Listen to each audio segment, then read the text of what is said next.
and discussion to truth coming at you Wednesday. This is 5 o'clock hour, the normal hour slot here. We've got Rebekah Roth hanging on the line here. We'll bring her on shortly. We just finished with Anthony Mueller, professor of economics at UFS in Brazil. And a very interesting take, folks, on what is happening economically with this COVID-19 issue. And, you know, frankly, is this a coincidence? Is this a natural occurring event, or was this somehow orchestrated? Was it manipulated? You've got plenty of people on both sides saying that yes, this is a natural phenomenon, yet no, this is engineered biologically in a laboratory. Frankly, I side with the notion that it has been manipulated. I tend to look at various things, and you go back to the Nixon shock in 1971. Why did he alleviate the gold standard? Why did he alleviate the gold standard? I mean, seriously. And you've got former JFK advisor soon after that, Dr. Peter Beater, saying, "Hey, there's no gold. The gold's been removed from Fort Knox. There's no gold. The Nelson Rockefeller brothers sold the gold to the IMF, the International Monetary Fund, in Basel, Switzerland. Why is Switzerland always neutral in wars? Why is it that their army guards the Vatican? So some of these things historically, generationally, haven't changed over time, and Americans need to ask, why is the Federal Reserve Bank never audited, Ron Paul, right? Is it true that these accusations, there's no gold in Fort Knox? Okay. Digital currency. Nothing against it. It makes life easy. But if there's no intrinsic value supporting that currency, then there's debt.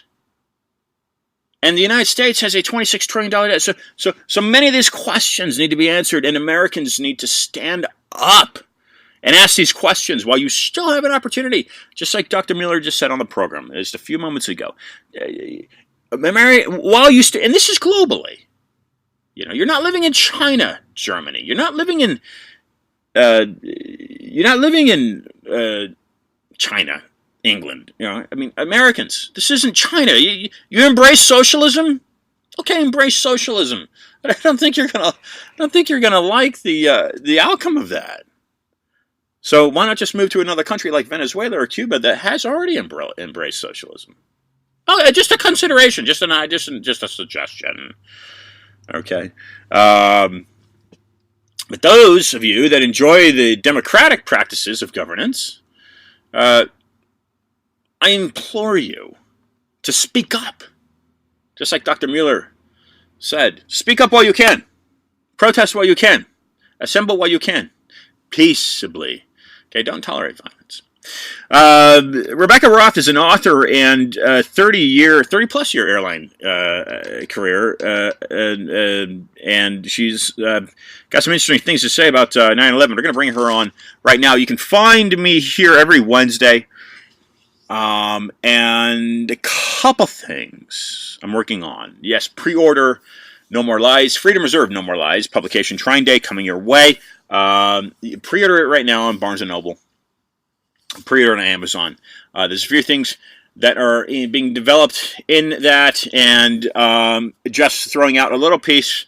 Dr. Judy Mikovits, if you're not familiar with her work, do familiarize yourself with her work. She has collaborated with John F. Kennedy Jr., Robert F. Kennedy Jr., Robert F. Kennedy Jr., recently in regards to speaking out against her research in regards to this COVID-19 pandemic.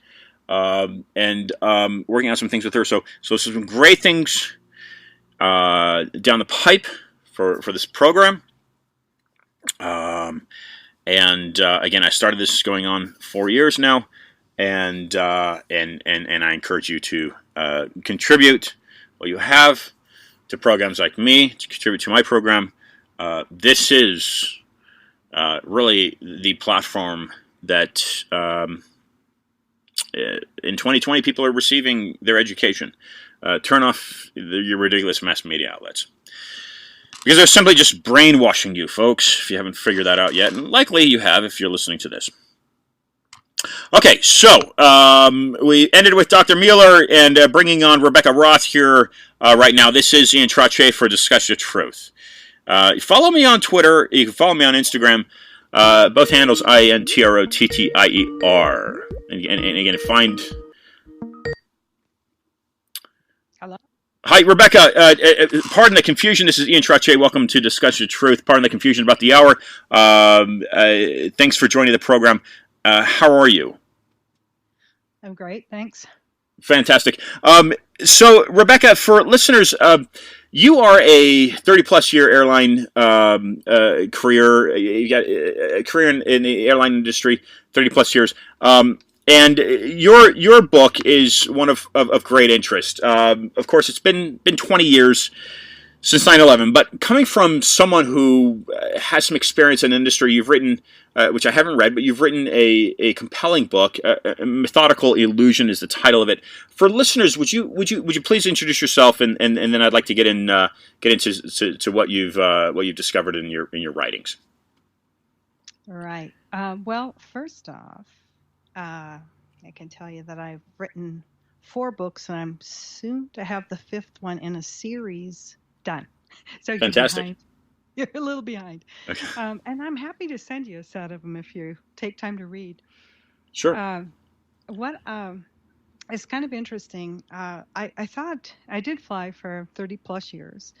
I was an international purser and a flight attendant, so kind of dual qualified.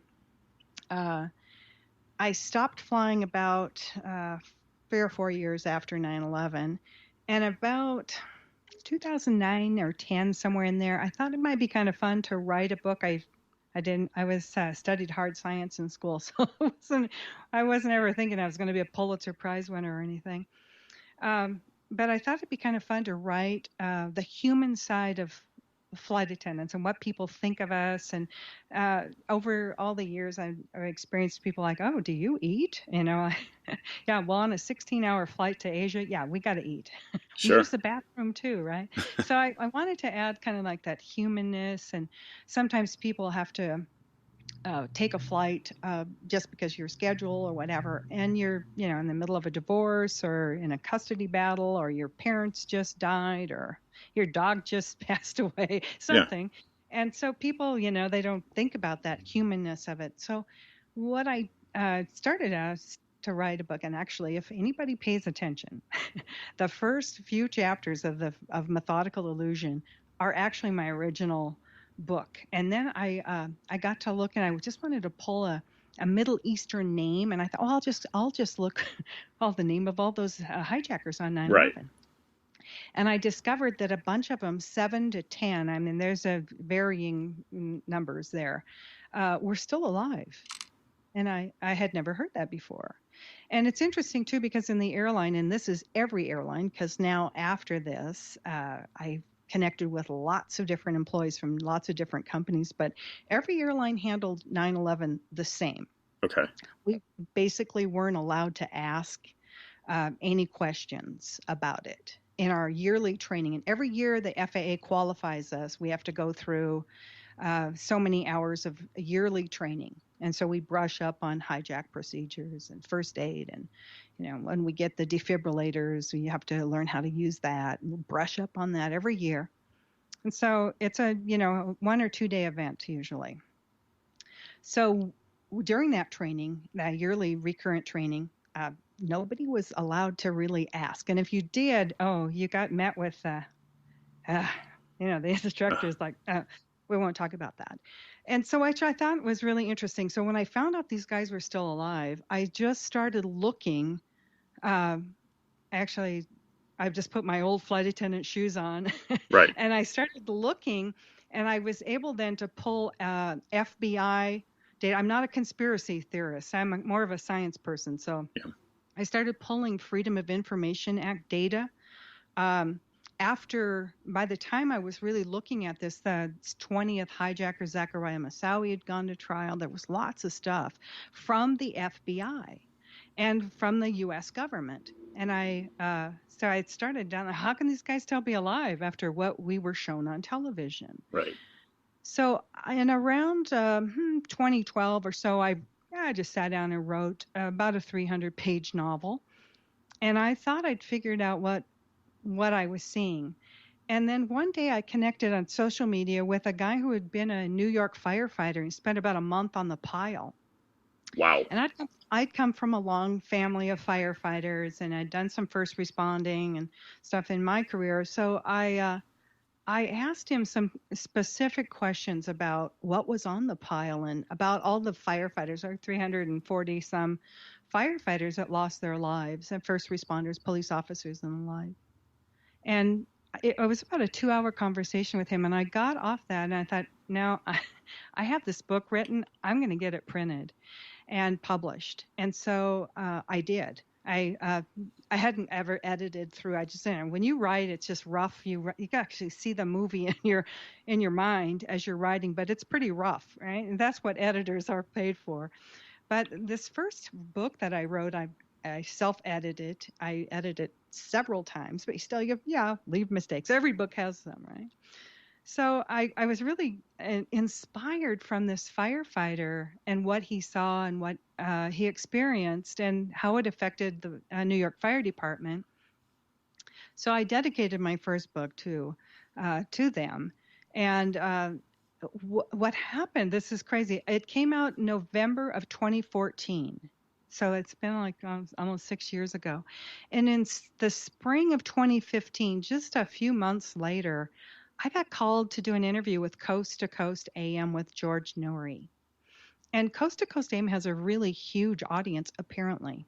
Yeah. Now, I listened to it because I was always suffering from jet lag, right? So I was familiar with the people that listen all night, because if I couldn't sleep, I'd turn on the Yeah. radio.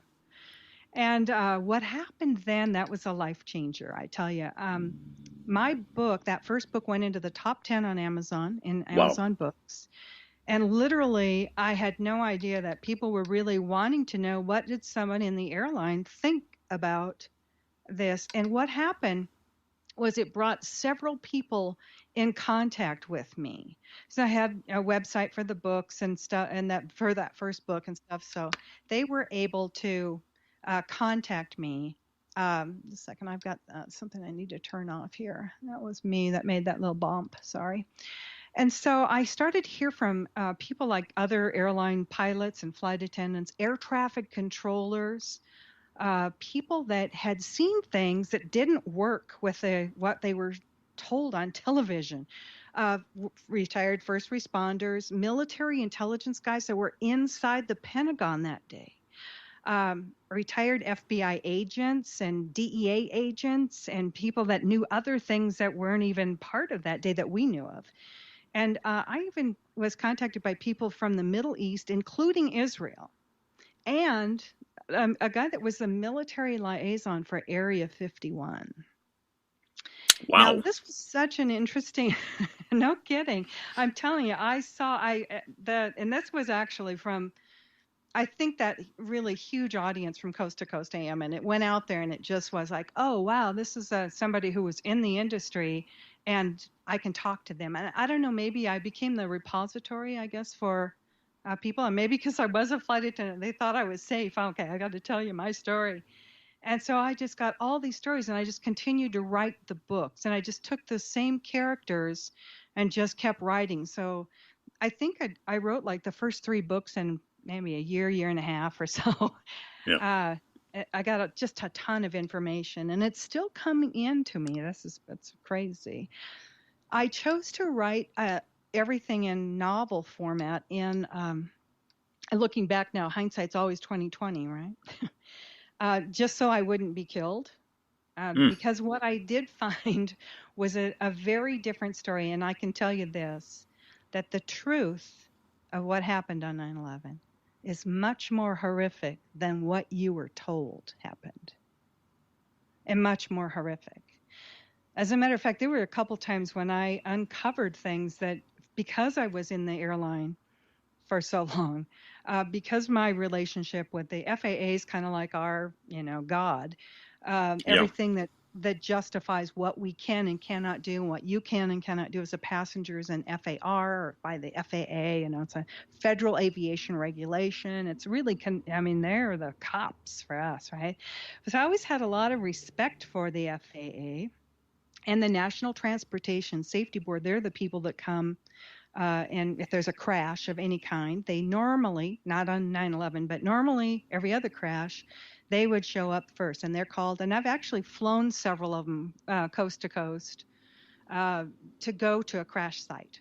And they do the investigations usually. The FBI usually is not involved in a crash of an airplane, usually. But 9/11 was very different. And now, if you've been paying attention to what's been going on with President Trump for the last 3.5 years, I think everybody's starting to see that the FBI is a little bit different program than what we thought as kids. I'll just put it that way. So there's a lot of stuff that kind of is not what we thought. And so things are not always as they seem as you get into this. So I just, I started to write these stories, and then as people were bringing me stuff and sharing their stories and their experience, and even just recently, I have a membership website where my fans can come in, and I do a daily show, and it's called Behind the Galley Curtain. It's a .com, and I just recently, this is crazy, I've just recently found a video that someone took from a building right next to the South Tower. Oh, wow. And they saw the explosion, but one thing they didn't see, and they were close. Oh, boy. Is a 767. Oh, boy. And so I put that in my website just for my fans, my readers, my people that are interested. And the reason I did that is I had a YouTube channel, and I talk about some of this stuff. And I did a screenshot of the Freedom of Information Act data that I have about a terabyte worth of stuff. And some of it's radar and text, some of it's MP3 files. And I found the MP3 audio file of it was actually labeled by the FAA as terrorist. We didn't ever use that word prior to 9/11 in aviation. We would use hijacker. But it was, the interesting thing about this is that it was labeled as a terrorist. It was copyrighted by the FAA, and it was uploaded into the FAA headquarters in Washington, D.C.'s computers an hour and a half before Flight 11 took off. Oh, come on. And I'm not kidding you. When I showed that, I have this video somewhere. I've got to still upload it for the members because they're all chomping at the bit for it. When I showed that on my YouTube channel, my entire 2.5 years of videos and audios and everything I had about 9/11 and about what I'd uncovered disappeared from YouTube. Right. Totally nuked. And then I had this, my membership site, I just opened it, and I received about 3 state-sponsored, according to the people that host the site, DDoS attacks on that site. There probably at that time weren't 150 people there because it was I first opened it. And so then I realized when the people that host my membership website contacted me and said, what's going on? I mean, it's like, we see, this is a state-sponsored attack. Somebody hates you. And it's like, okay, well, that means, I kind of just steered away from YouTube at that point. Right. And I realized that, and I don't get too involved with social media. I have Facebook accounts and stuff, but I just don't go there anymore because I need to get this last book or 2 out. Because even though my books are written as novels, so hopefully I can keep alive, everything that's about 9/11 is real. It's just presented through fictitious characters. Oh, wow. And so that's how things have been going for the last 6 years. Anyways, I wrote this book. It sat on the shelf. I actually printed it out and put a big metal clip on it. And after talking to this first responder, I just was I was encouraged he touched my heart. I was just, I thought on behalf of all the first responders, I've just got to get this story out. I thought at that time I'd figured a lot out. I hadn't. I didn't even have the tip of the iceberg. It was, there's just was so much more, and it truly is. It's mind blowing. I don't know what else to say. I mean, it is mind blowing what really is there. And one of the things I experienced, Anne, is that uh, in reading through, there was a lot of disinformation, and there's a lot of people that went out and put little bits of truth, and then they covered up with crazy nonsense. There's a lot of people. I mean, I was attacked for everything, even including my hair.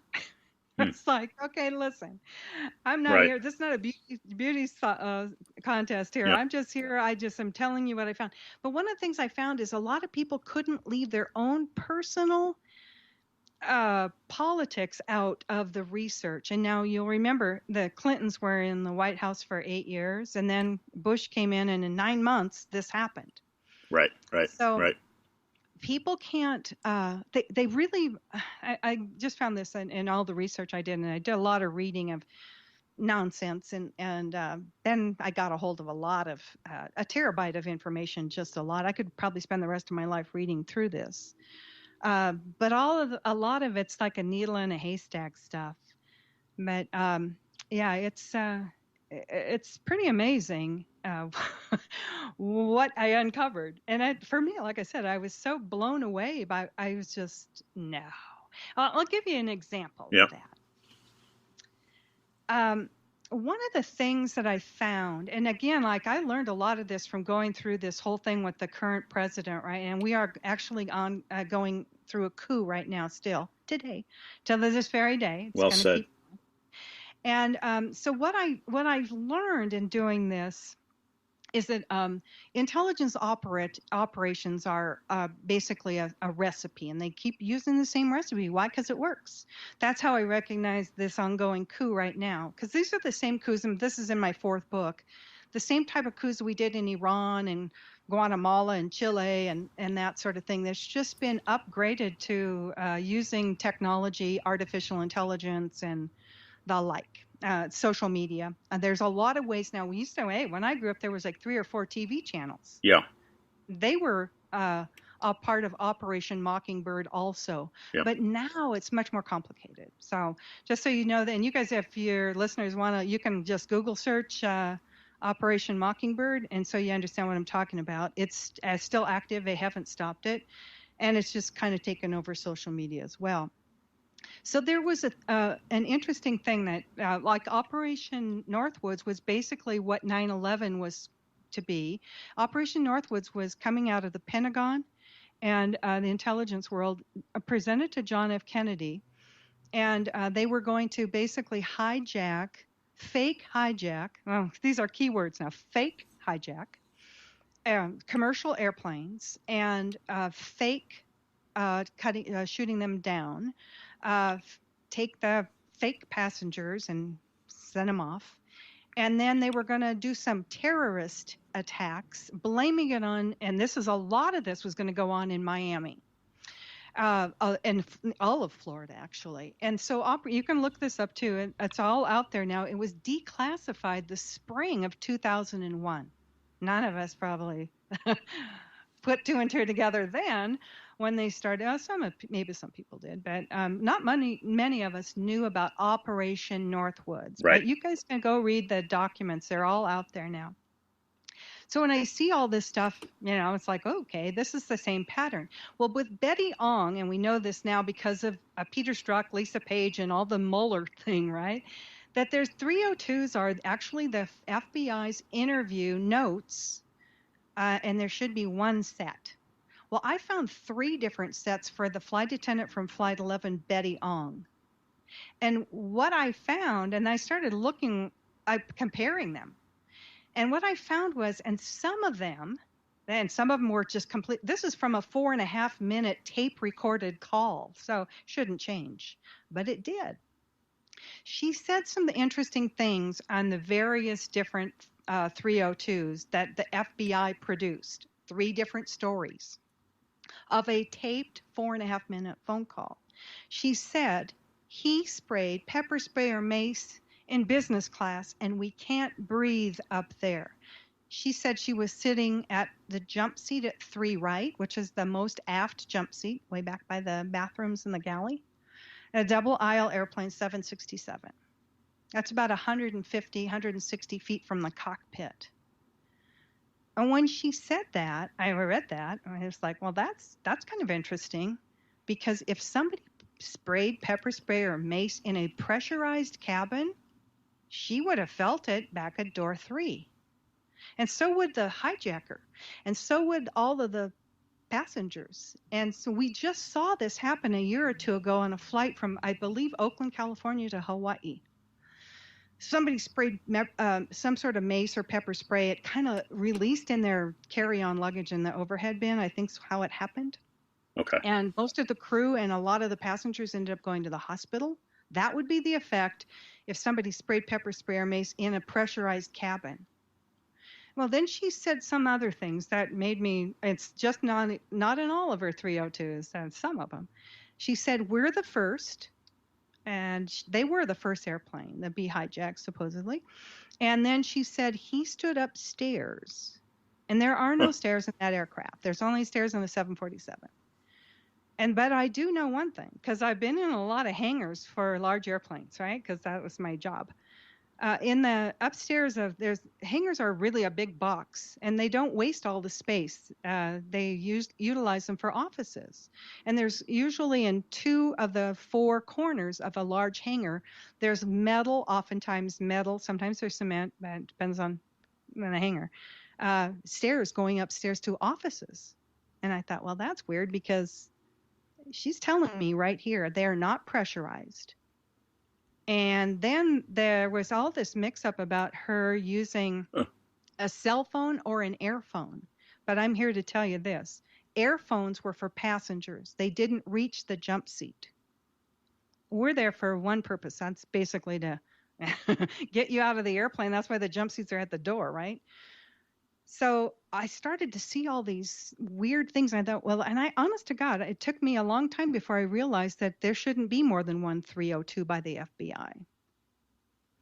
So what told me was that they were not pressurized, which means they weren't in the air, or she wouldn't have been able to talk.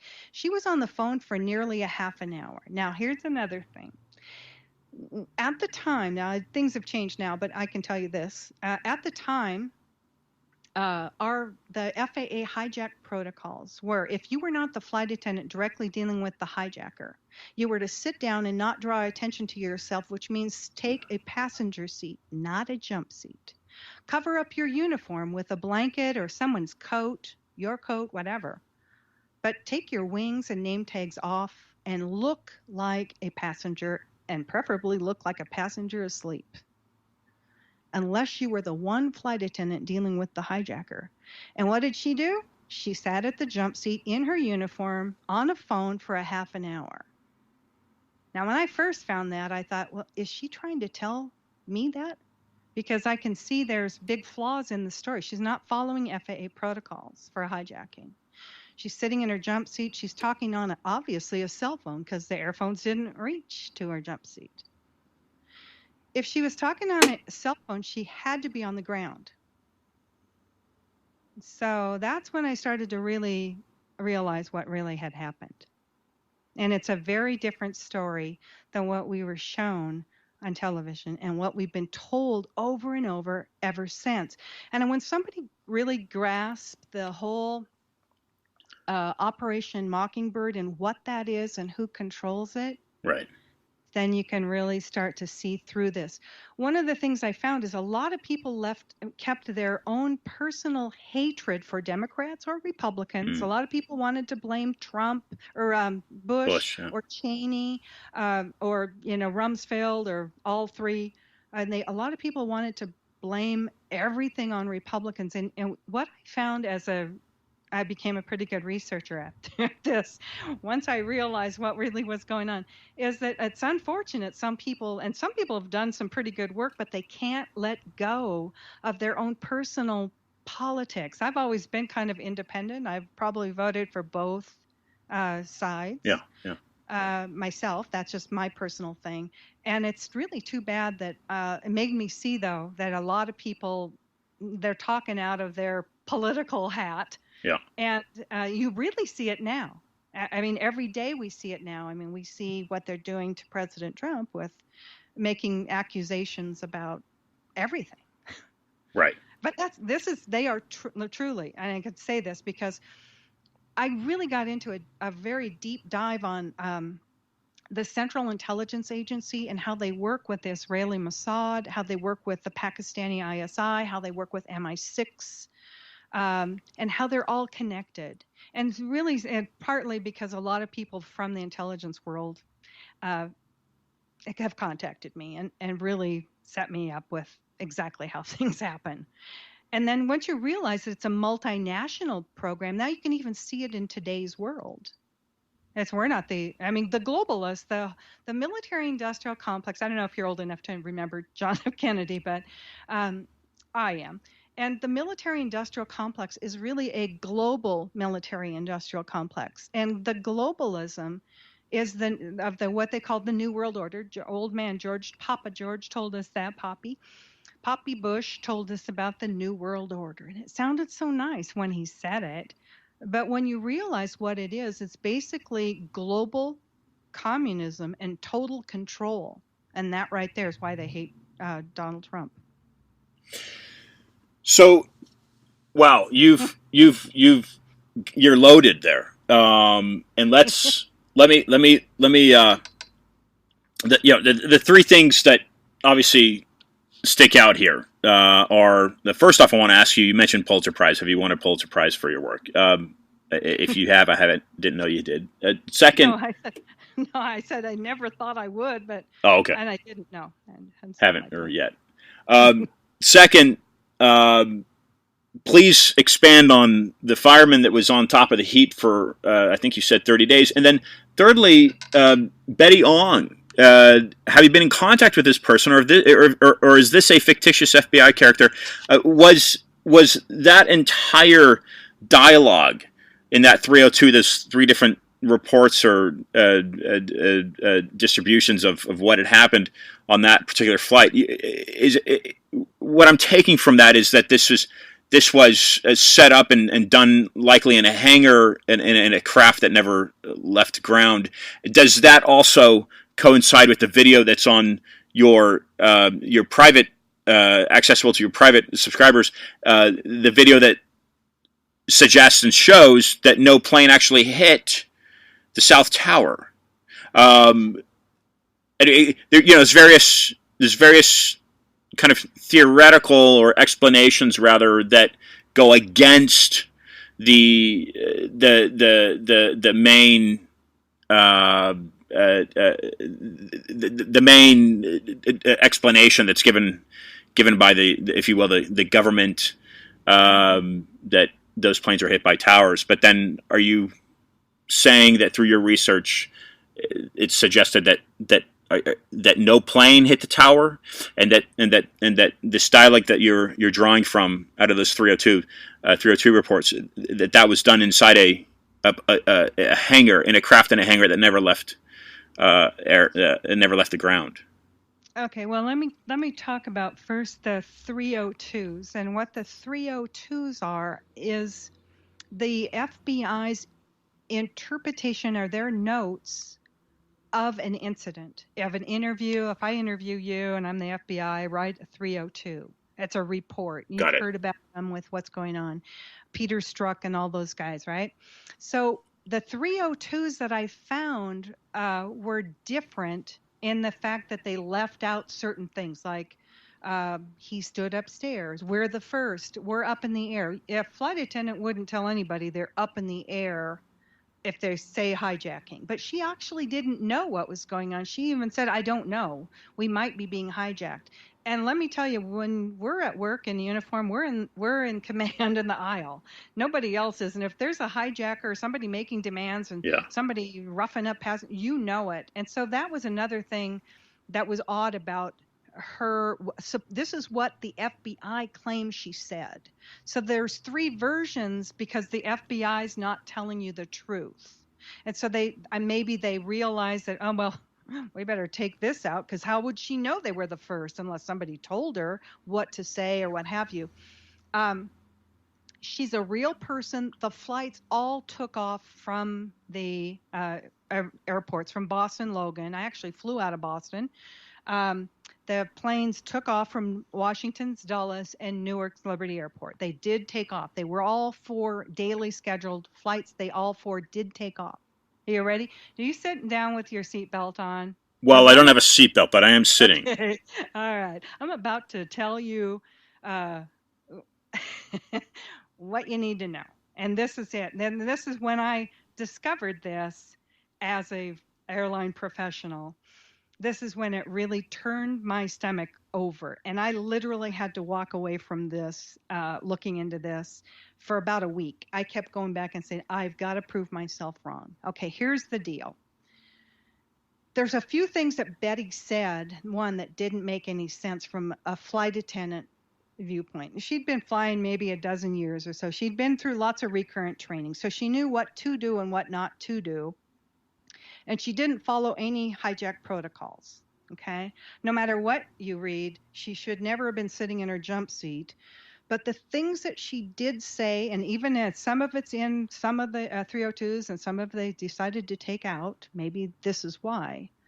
But her first phone call came about 18 minutes after takeoff from Boston. Okay, so what I did was I said, well, if they sprayed pepper spray or mace, she wouldn't be breathing. She'd be sick. And she didn't ever complain about her eyes watering or anything. So I knew they weren't pressurized. So that means they were on the ground. So what I did was I went on Google Maps, and having flown a lot of transcontinental flights out of Boston myself, I said, this airplane needs a 10,000-foot runway. Where could it land? Because they had to be on the ground. That's the only way pepper spray or mace would only stay in one cabin, is if they were not pressurized. And if you're above 10,000 feet, you have to be pressurized. And they pressurize much sooner than that once you lift off the ground. So I realized that when she said, we're up in the air, that she was trying to convince us they were up in the air, because that's not something we would say. There was another thing that she didn't do, was she wasn't specific to say how many hijackers. She referred to one person as a he, but she never said there were 5 or 4 or 6 hijackers. She just referred to one person as a he. The other flight attendant that, by the way, that called into her supervisor said in her initial call that the hijacker was in 9B. And 9B was a Sayeret Matkal Israeli Defense Forces Special Operations hijack rescue specialist, anti-hijacker, fluent in English. He'd grown up in Denver, fluent in Hebrew, and fluent in Arabic. Mm-hmm. And so I got to look, and I got really deep into the whole Sayeret Matkal special operations. This guy, he could kill anybody with a pen or a credit card. And I saw that on Jack Bauer 24. Remember that show? Yeah, sure. Somebody actually did do the pen and credit card death assassination. He was a highly trained assassin, but we were led to believe he was killed by a plastic box cutter. And so I go, wait a minute, none of this makes any sense. Then I really I got red pilled here. I realized then that she could only go so far in 18 minutes. So I just opened up a map, and I just look, I know how far you can get. And I found you can do this too. You can go to Google Earth. There's a reserve Air Force base called Westover Air Force Base. Mm-hmm. Now, I was contacted after the Coast to Coast AM, the first one I did. I've done a couple interviews with them, by someone who was based there, and it was a reserve base. It was a logistics base, so they would move like Galaxy 5, the big 747 plus size aircraft, and they had huge hangars there. And they would had some, a cargo transport kind of planes. And so they would go set up, MASH hospitals and stuff wherever. So that's what they did there. But it was a reserve base. It had been evacuated. And when the reservists that were based there were actually activated around 10 o'clock in that morning, when they reported to the base, Westover Air Force Base, they were denied entrance and told they'd had to stay in hotels. They were put up in motels and hotels right in the area. And it's in Chicopee, Massachusetts, by Springfield, Massachusetts, in that area. And it takes about 18 minutes to fly there. I've gone on Flight Radar 24 1,000 times and flown this route because I have their flight plans also. So there you go. They had actually landed. Well, then I saw that and I said, okay, well, now the next flight was United 175 and they were on a more southerly flight plan. So it took them a little bit longer. And then I found a person that contacted me that had actually seen United 175 flying below the radar en route to circling around to land at Westover. And then I was contacted by an FBI retired person who was there and saw the planes landing when she was walking her dogs. Wow. And so then, anyway, then what happens is, and I teach the reader how to do this. There's actually a website called Airplane Manager. And you can pull up a flight calculator. So if you want to go, like you're going to go to San Francisco from where you are, you can see how long is it going to take. You can pull down the type of jet, a heavy jet. These would be considered heavies, or a light jet if it's small, 737. So anyway, you can figure this whole thing out, right? So then what I did was I realized, okay, well, that makes sense then for those two flights. Let's see how long it takes to go from Newark to Westover, and then from Dulles in Washington, D.C. to Westover. And that day is the day I lost it. That's the day my stomach flipped. I went, oh, no, this cannot be true. This cannot. And I just literally, I walked away. I told my husband, there's no way. I can't believe what I found. I got like freaking out. I was like, oh, no. I was sick to my stomach, okay? Because I realized then through Flight Radar 24, through the Airplane Manager flight calculator, I realized that the minute the phone calls started, they'd landed. And there were plenty of big hangars. The hangars there are big enough for a Galaxy C5 transport. They're huge. They probably could have brought two airplanes into one, but there's 6 hangars there. You can see them from Google Earth, because I flew in on Google Earth. And I was like, oh my God. And exactly the minute the phone calls were made, they had taxied probably right into the hangars. Wow. And so that's when I realized, and some people came forward and started helping me that actually flew those aircraft for a living, that the pilots were also involved. So there you go. So take a good deep breath, because like I said, the truth of what really happened on 9/11 is much, much more horrific than what you were told. And you were told that over and over again for a reason. You were being brainwashed. You'll see it now. You see it now, yeah. And I want to get to your Trump comment, but what you're saying is that these planes all landed safely, and neither of those planes actually hit the towers. Is that correct? That was correct. What hit the towers is something different. And like I said, I have a video on my website there, on Behind the Galley Curtain one, that there is no plane, and it's the explosion. And it's also viewed by about, maybe 12 or 15, I'd say young 20-somethings, maybe young college kids or something. They're from the rooftop of a nearby building.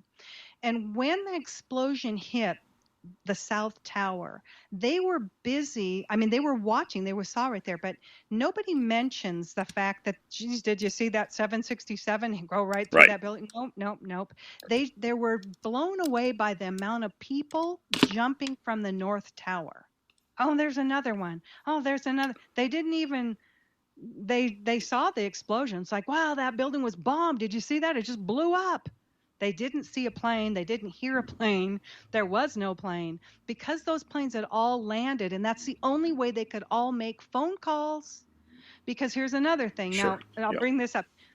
Barbara Olson Now, she was a CNN correspondent kind of person. She was kind of married to Ted Olson, who was the Solicitor General for W. Bush. Uh-huh.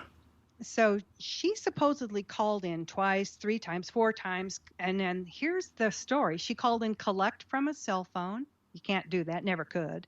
She called collect from an airphone, couldn't do that either. In order to activate an airphone, you had to zip your, I don't know if you ever saw these, but you had Yeah. to zip your credit card in. They were like $7 an hour or a minute. Yeah. They were very expensive. So you couldn't call collect from that either.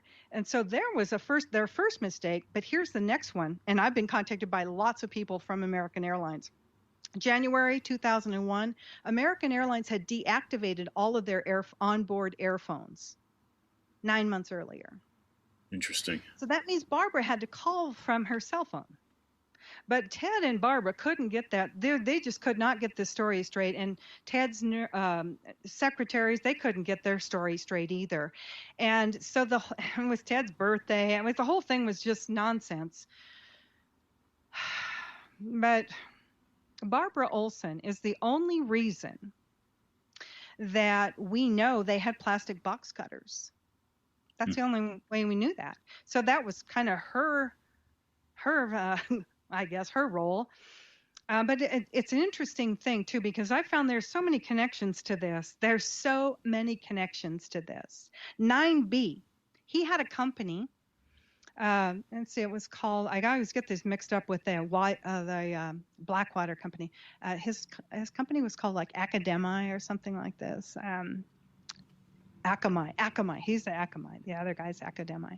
Akamai, he was an MIT guy, and he started this software company all about trying to get, when you get lots of heavy traffic on the internet, and this was, when it was back then, he had just tried to sell it to CNN because when we get a big event, you're going to need this, right? How would he know that, I wonder? So this is the Sayeret Met Call Special Operations Anti-Hijacking Highly Trained Assassin guy.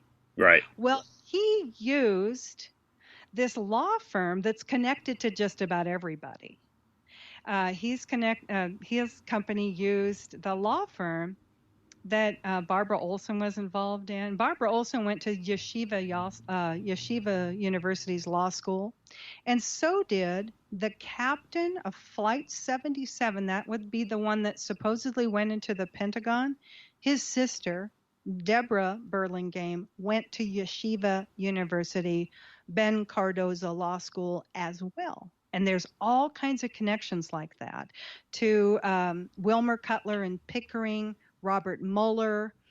He was the head of the FBI at that time. And what was the FBI doing? The FBI did everything they could to cover up the truth of this event. And now that we know people like Peter Strzok and Lisa Page and Robert Mueller, these are the players, Andrew McCabe, now that we know that these people can be really, really twisted to one, it doesn't matter if they're Republicans or Democrats, I don't care, but they happen to have been anti-President Trump. Now, whether they were anti-Republican or just anti-Make America Great, anti-globalist, maybe I could say that. Because one thing Donald Trump is not, he's not a globalist. He's here to make this country great, like it was after World War II. Okay? That's he wants to bring that manufacturing back that we lost through NAFTA and all those things. I looked through them all. So, I mean, I'm not a spring chicken here. So if you understand the end game here, then it makes it all very simple because you're going to keep watching the ongoing coup. I'm just questioning now, quite frankly, this is off subject here, but I'm personally questioning if COVID-19 is part of the coup. Good for you. Because it seems like Dr. Fauci, as in, I shouldn't say, I use the terminology in bed with, but best friends with. I know there's email that's come out through WikiLeaks that he loves Hillary Clinton. And so when you start to see all these players and they're still playing the game, and by the way, the same players involved in 9/11, Jim Clapper, John Brennan, and the list goes on and on. They're now involved in the coup. So all these people are all still doing the same kind of stuff. And so the FBI, basically, they're the janitors. They clean up the mess that the Huh. intelligence people do. And I remember, if you're old enough to remember, the Watergate scandal. Nixon. Yeah, with Nixon, and that was CIA guys. And so if you go back and you understand what was going on with the John F. Kennedy assassination too. And there's a lot of truth that's come out now, including a lot of the stuff that President Trump was instrumental in releasing a lot of the Yeah. classified information. There's a lot of stuff in there. So I've read a lot of that too. And again, same type of players, same kind of story. It's something that they do. It's a pattern. And I'm a puzzle person. That's why I use puzzles Scientist. Yeah. for my I like puzzles. I like to see things, and I see patterns a lot. And so I'm able to like see, oh my gosh, they just did this. As a matter of fact, if you go back, I'll give you, hope you're taking notes. You'll want to listen to this again. If you go back and you look up to Smedley Butler, Sure. 1933, Sure. this same type of coup that we're living through right now was tried then by the Wall Street crowd, the elite Wall Street crowd. Now, these are the same people that controlled and really Alan Dulles, who was the head of the CIA, and he got fired by John Kennedy. He Right. got fired, but he didn't go away. It didn't close all his relationships up with everybody else that was still at the CIA.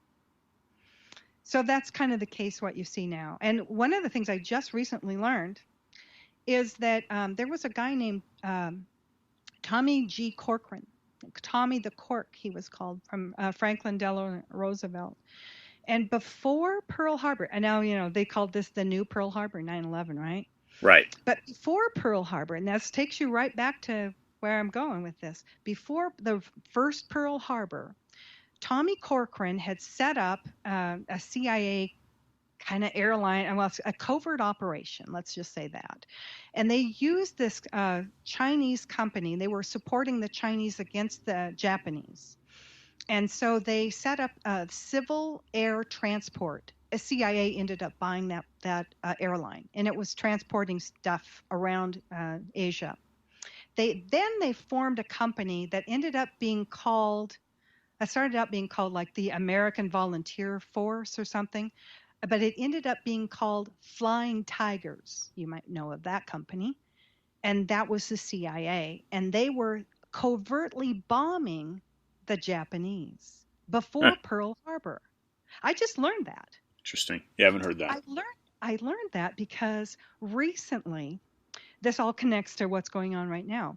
Recently in June, we had a crazy story come out that the Russians were paying the Taliban a bounty for American soldiers they could kill. I have a couple good friends that are Afghanis. I'm telling you right now, the Russians didn't need to pay anybody from Afghanistan to do that. And we've been over there messing with them since before 9/11. And so what we've done is all wrapped up in the opium and all that stuff. But um, it all connects. It all connects. So this Tommy Corcoran starts this covert thing. But what's interesting is that we're just finding out today and yesterday that John Brennan was doing the same kind of covert secret thing to spy. This is the CIA, to spy on the Trump campaign from early on, before Crossfire Hurricane and all of that. And so this is common. This has been going on. So we were actually bombing covertly using Flying Tigers and this civil air transport company, which the CIA finally bought. And then eventually, I think it kind of turned into Air America during the Vietnam War. So CIA has been running arms and drugs and all of that kind of stuff forever. Yeah. And people don't know that. I know I flew CIA pilots over to Asia. I started flying at the end of the Vietnam War. So I had a few years, the Vietnam War, flying people in and out. And so I know, but at the time I didn't know what the CIA was all about. And I think most Americans don't. And I think that's, if you really understood what the CIA has done in all these other countries, Iran in the early 1950s, all through Central America, all through Vietnam, all of that. And then it's all wrapped up into John Kennedy's assassination, because he Yeah. didn't want to get involved in the Vietnam War. And what do we see now with President Trump? I'll bring it right home to you. Yeah. We're seeing him pulling troops out of Iraq. Why are we even in Iraq? There were no Iraqis involved in 9/11. There were no Afghanis involved in 9/11. As a matter of fact, that one country that was really involved, nothing's ever happened to. Yeah, and I think we know what you're alluding to there. You've done some incredible research, obviously, and you've only shared a smidgen. What found interest with me is I started the program when Zika came to Miami, and of course Zika's almost 4 years later now. It's just another coronavirus. So you made your comment about questioning COVID-19. I think I applaud you for that. Dr. Anthony Sutton, are you familiar with that name? Yes. Okay, yeah. So he's someone that I began researching very early on, as he had given a speech in Miami Beach in 1972 that exposed the Wall Street funding of the buildup of the Soviet Union, and he's written a number of books that Trottier has picked up and republished and published, and what he gets into really is exactly what Americans need to be questioning, and in my view, Rebekah, is what are the economic implications to some of these things? What you've done is you've completely cracked open the fraud behind 9/11 with your research, and you had asked about Operation Northwoods, and for me personally, that wasn't something that I even came across until 16, 17 years after 9/11. I was completely brainwashed in that sense, to reuse a word that you've used, and I think the majority of Americans don't even attempt to suggest that perhaps our country has been infiltrated and invaded from within. You're talking about a coup. And so one of the things that has interested me is that I think it was in the early 1970s that David Rockefeller, then head of a bank in New York, in Manhattan, and I believe he initiated with the Port Authority the construction of those trade towers. But following the money, and I always urge my listeners to follow the money trail. Following the money trail, you've got the breakup of Standard Oil in 1912, and then the year after that, you've got the formation of the Federal Reserve and the passing of that act under Woodrow Wilson, which he later lamented. What's interesting here, Rebekah, and I want you to deliver some closing comments, and you've obviously written some impressive books. What's interesting here is this, and I'll find this. See if I can find this quote by Thomas Jefferson. So last week the program hosted Tom Hartman, and Tom's got a 3-hour daily show that's nationally syndicated, and he's written a series of books. The most recent book is The Hidden History of Monopolies: How Big Business Destroyed the American Dream. But we're talking about the monopolistic approach to controlling money, and my personal urgency, if you will, for listeners is to again follow that money trail, follow that implication of COVID-19, and how that could possibly be used, if it is or could be used, to control economies globally. So, but this is nothing new for Americans. Americans have been fighting this since the inception. So here, December 20th, 1787, Jefferson replies to Jane Madison and says, and this is out of Tom Hartman's latest book, "I will now tell you what I do not like." This is about the drafting of the Constitution. "First, the omission of a Bill of Rights, providing clearly and without the aid of sophism for freedom of religion, freedom of the press, protection against standing armies, restriction of monopolies." Again, I'll repeat that: restriction of monopolies. "The eternal and remitting force of the habeas corpus laws, and trials by jury in all matters of fact, triable ruled by the laws of land and not by the laws of nations. So you have, without mentioning that name, and I'll let you mention if you like, of that country that's staying neutral. And of course, Switzerland's another country that stays neutral in all wars, and that's the IMF, and we've got CERN in Switzerland, and they also protect the Vatican. So what role does Switzerland, the Swiss banks play in all of this? But again, to dissect kind of the economic ramifications or implications behind some of these things, let's say that 9/11, you've basically uncovered that could be used and was used as a false flag for mega wealthy and rich interests to cash in, right? Like Shorenstein. But do we have a problem with our banking system?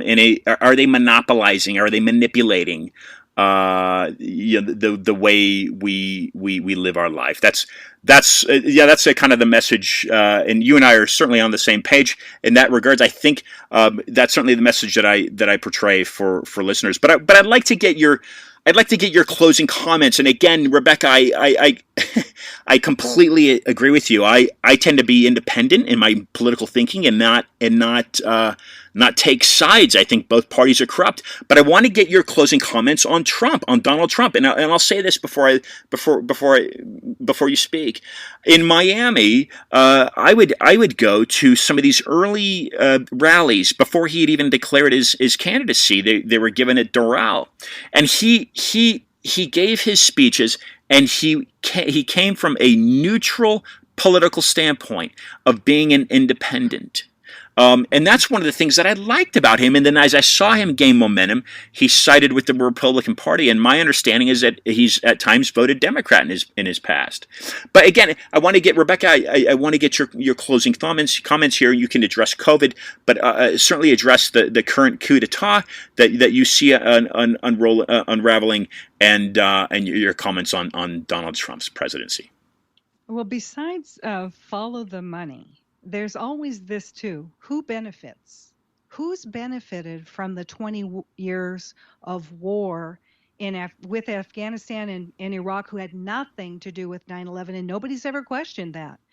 Nobody's ever questioned that. These were supposedly 15 Saudis, a couple guys from UAE. Now UAE's in bed with Israel. Imagine that. So all wars are bankers' wars. Smedley Butler told us that, and that's all wars are bankers' wars.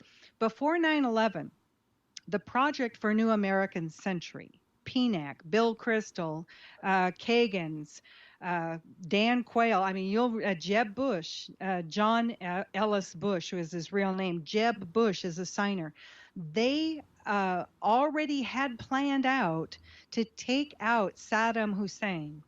And the 7 wars that came after 9/11 as a result, because all wars are bankers' wars, and the CIA is the covert army, Navy, Marines, and Air Force of the CIA for Wall Street. And it's always been that way since Smedley Butler. And that's it's 90 years ago. They tried a coup then. They tried a military coup. They were going to have a 1,000 or 500,000 World War I veterans take over the park in Washington, D.C., and demand this money and to make all these demands. And they were going to use the military to remove the sitting president. And they're trying to do that again. But if you pay attention, in the last week or so, Joe Biden's had maybe 37 people show up at his events. Right. Donald Trump has 30,000, 35,000, 15,000, and they're in these hangars. And so there's all this overflow. And so what they want to do, I look at everything now as the Building 7. The one thing we're not supposed to look at. All wars are bankers' wars, one of those things, right? Because we're not supposed to look at that. Remember what happened with Building 7? It came down just like a controlled demolition. And Larry Silverstein said, well, this is one of the things I talked to the firemen about, because I from a family of firefighters. I'm like, I got a question for you. Larry Silverstein that day, and he went on TV afterwards and he said, well, there's been so much loss of life. I just told the fire department, just pull it, just pull it. Well, we don't do that. We put fires out. We don't pull buildings because I actually worked for someone who had a demolition company. That it takes a while to put those, get everything set up, right? So, and there's several things they had to do, and they did those things at the World Trade Center towers. They took down the electricity. They took the bomb sniffing dogs out. It's all there. It's all there. And so, and I mean, they set it up. They did it. And I've even been contacted by someone in Florida, actually, who knows somebody who was the person who was the physicist who figured out how to set the explosives in those towers. Now, I don't know why he contacted me, but his brother-in-law was supposed to be part of the explosive setting team. He is Mossad, Israeli Mossad. Israeli Mossad is their intelligence, their form of the CIA, basically. So this was a joint operation. It was multifaceted. The person that was the military liaison between Area 51 and Edwards Air Force Base in California, he was full of information. And one of the things that he had seen was a Russian Antonov 225. This is the big one. You've probably seen it. That was flying in through restricted airspace, Edwards Air Force Base and China Lake, which is just north of it, in Mojave, California. Mojave Airport, air and spaceports where SpaceX is, and lots of ATK rocketry and lots of stuff like that. And it's also a boneyard for old airplanes. But around Edwards Air Force Base, there's a lot of restricted airspace. And so when this guy would come to work, he would meet with his intelligence handlers, military and others. And they would tell him, well, tonight we've got an Antonov coming in and parking over at Mojave. And they're going to come through restricted airspace. Well, that aircraft came in several times. And it was full of gold. And so this was months before 9/11. So they know hindsight's always 20/20. After he read my books, he was like, "Oh my God!" And so that's why the third book I wrote includes kind of some of his stories, and it's gold, and it's a puzzle that's gold, and a light shining through.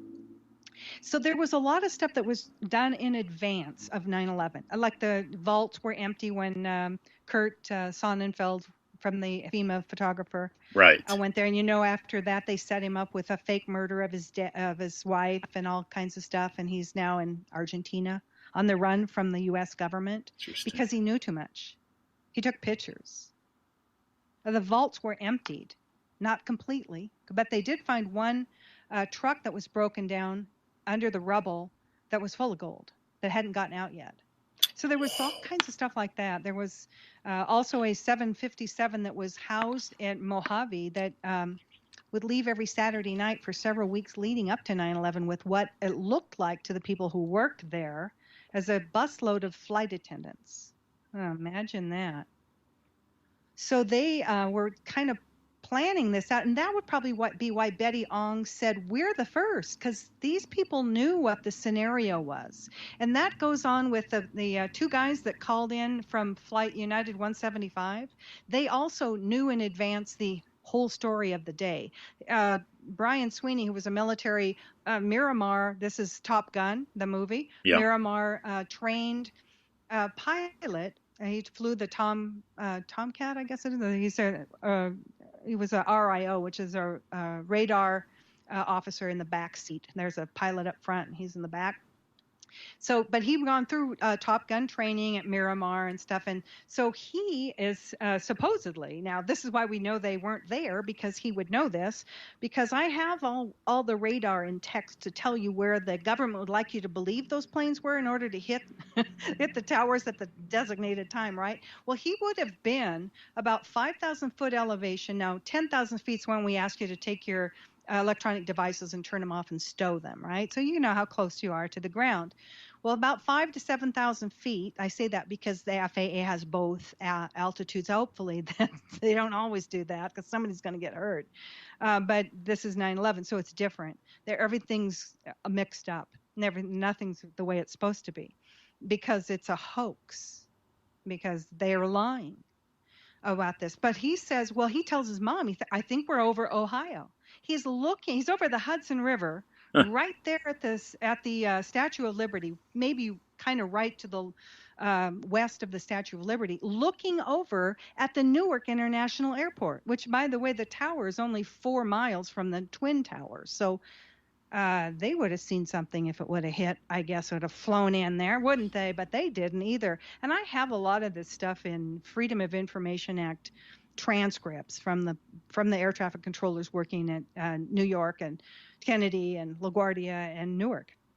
So it's interesting, though, all of the stuff that I did find digging through all this stuff. So sidetracked myself there, but it's so complicated and it's just so amazing. And like I said, when I wrote my first book, I thought they'd kill me then. It has been a life changer for me, but it's allowed me to look at things that are going on every day and read things back. I go back and read all kinds of articles from 9/11 even. And I realize now that almost every journalist right now, for example, hates Donald Trump because he's not a globalist. Basically, it doesn't matter if you're R or a D, it's you're a globalist or not. And if you're not, because this is global communism. We're looking at the New World Order is totally global communism and total control. Now that's where the COVID comes in. Because now we're starting to see now, even though I believe, because I did study some biochemistry, I believe now that this virus, much like Zika and other viruses, influenza, for example, that this virus is weakening, because as viruses come and go, they morph and change and they weaken. And so, and then all at the same time, we get what's called herd immunity, but we get an immunity to it. So as if I catch it now, I'll probably just, I've got a cold. But no big deal, right? But what they're using it for globally now, this is not just the United States, not just President Trump, it's globally. It's not just the Democrats in California or somebody else handling it differently. It's global. You'll see this is in Australia. They're arresting people for even doing a post on Facebook or, telling people don't go to this, don't go there, don't get involved. And you can't say anything anymore. So you have no freedom of speech. The cancel culture. And I got hit with this after my second book, the black one. It's called Methodical Deception. And I got people were coming at me, calling me an anti-Semite. And I'm like, okay, well, let me tell you this. When I first got into looking at this, and this was early on before I'd probably figured out where they landed, I was listening to, I think, a Sean Hannity show, and I was going to probably cooking or something, multitasking as I do. And somebody was talking about Building 7. Building 7 was mentioned. And another person on his show accused him of being an anti-Semite for talking about Building 7. Interesting. And I'm like, how do you get Jewish and a demolition or a building falling down for whatever reason it fell down? How does that work? And it just led me there. So I see things now as like, okay, that's a Building 7. You're not supposed to look there. And you're not supposed to look to see who's taken total control. And now they've just canceled Halloween in Los Angeles. And you're going to see, what? I guess, maybe, it's canceled. Can't do it. And that's 2 months from now, basically. And so that's also 4 days before the election. So, but here's another reason why they would do that. Because I think it was, I don't know, can't remember the number, 2 billion or some crazy number dollars we spend as Americans on Halloween costumes for our pets. Sure. There's a huge economic game going here, because if you can't go trick-or-treating, if you can't see anybody, if you can't go door to door and you show your dog or your cat or whatever, your kids off, then there's what, $1 billion, $6 billion, $10 billion that's not going to go into the economy as it normally would. So cancel it. I'm waiting to see if they cancel Hanukkah and Christmas, but I I was like, okay, this just happened today. So it's just crazy. But all wars are bankers' wars, and the Project for a New American Century was all signed by these globalists, and they're all Trump haters now. Bill Kristol comes to mind, and um, there's a bunch of them. You'll recognize them all. And so, to me, I don't look at it.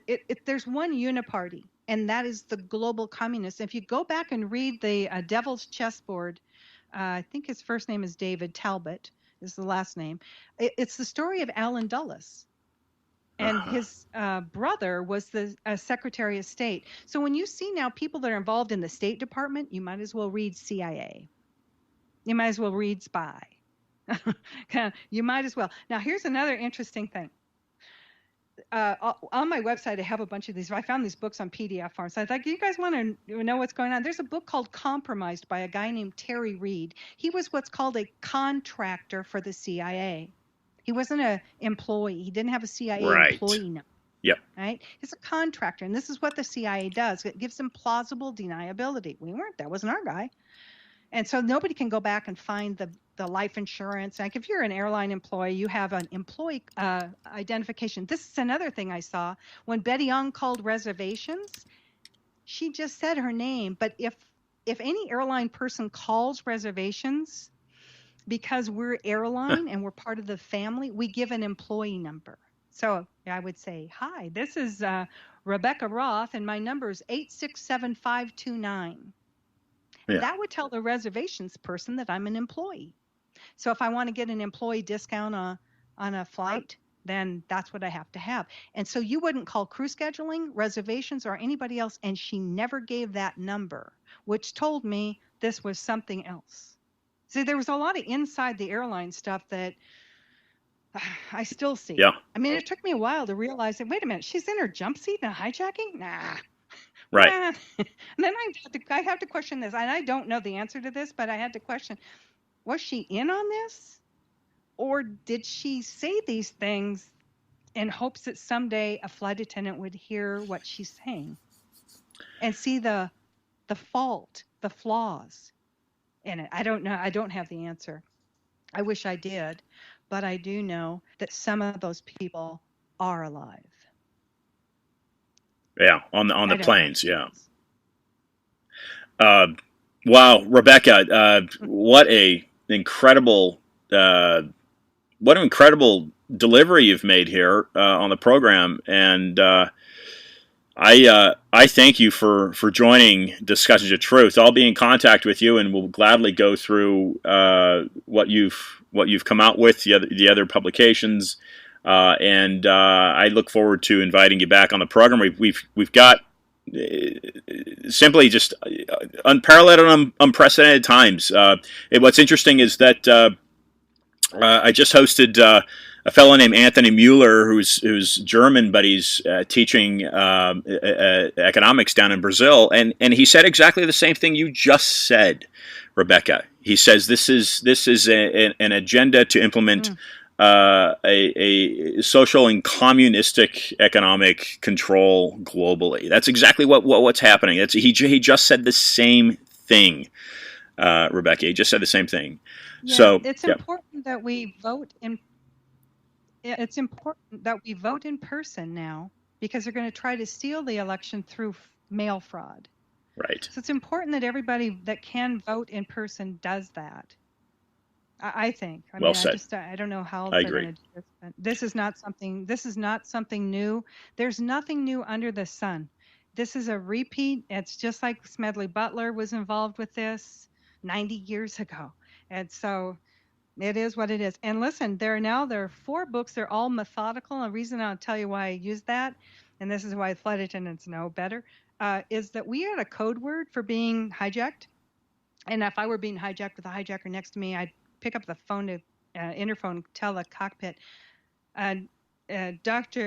Captain Trotter, sir, very formal. This is Mrs. Rebekah Roth, and I'm being methodical. Interesting. So all my books are called Methodical Illusion, Methodical Deception, Methodical Conclusion, and Methodical Exposure.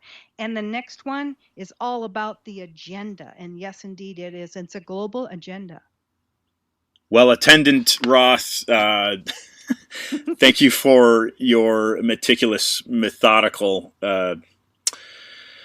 management and And research. also, I have autograph books. If people want to go find those, you can find a link from readroth.com. That's a good place to go. They're also on Amazon, hardcover, softcover, or Kindle. And I have them autographed in hardcover or softcover as well. And you can order them from any bookstore. And I hope to have this 5th book out in the next couple months. So there. Wonderful. And Absolutely wonderful. if you want to send me your address, I'll send you these first 4 Will do. complimentary. And just email me, or you have my email. So there you go. Happy to do it. Ladies and gentlemen, Rebekah Roth. Buy her books, follow her, and Rebekah, I thank you for doing what you do. ktysmedia.square.site is one of the sites I'm looking at, and then readroth.com is where you can go to find more of Rebekah's work. That's right. Rebekah, thank you. Until next time, thank you very much. Keep up the great work. All right. Thank you. Bye-bye.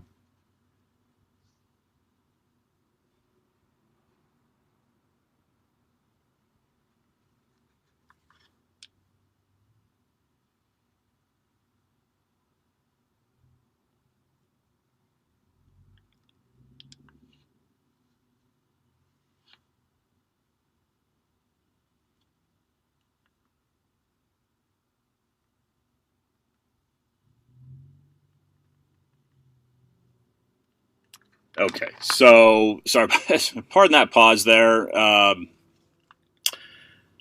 Something going on there with the device. That was probably a 30-second pause. Anyway, so Rebekah Roth, readroth.com.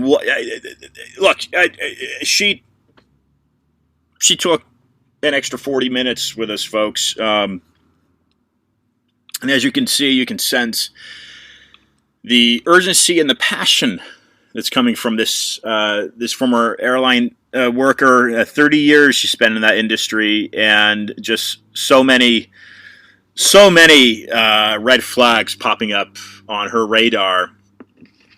And that is what I urge you to do. Compromised Clinton, Bush, and the CIA by John Cummings is the book that she spoke about there towards the end. That was published in 1994, and I like how she addressed Smedley Butler. This has been happening for decades, folks, and you think about the communist movement through Hollywood, through DC, these accusations historically. It's coming to a head here. It's coming to a head. If you're still wearing a mask, wear your mask, enjoy your mask, but stand up for other people's right not to wear a mask. And if you feel like you are being compromised by being around people that are wearing masks or not wearing masks, then stay 6 feet apart. Stay 60 feet apart. Okay, you have that right to not be close to them. Don't infringe on other people's rights to voluntarily wear a mask. We'll see how this vaccine's handled. But here we are in 2020, and when I set out, I was invited to begin this program, to start this program, by Kitty, who was she was helping manage Winwood Radio in those days, and I'm no longer affiliated with Winwood Radio. I'm now affiliated with Winwood One. But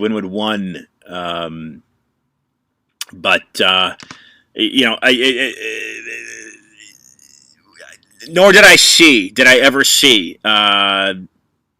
ever see this happening 4 years after I started looking into the Zika debacle. But here we are. Okay. I'm Ian Trottier. This is Discussing Truth, and I appreciate you listening, and I urge you to please send this to friends and family and loved ones. And if you do nothing else, question authority. Just question authority while you can. And until next week, folks, with J.P. Lindstroth, be awesome.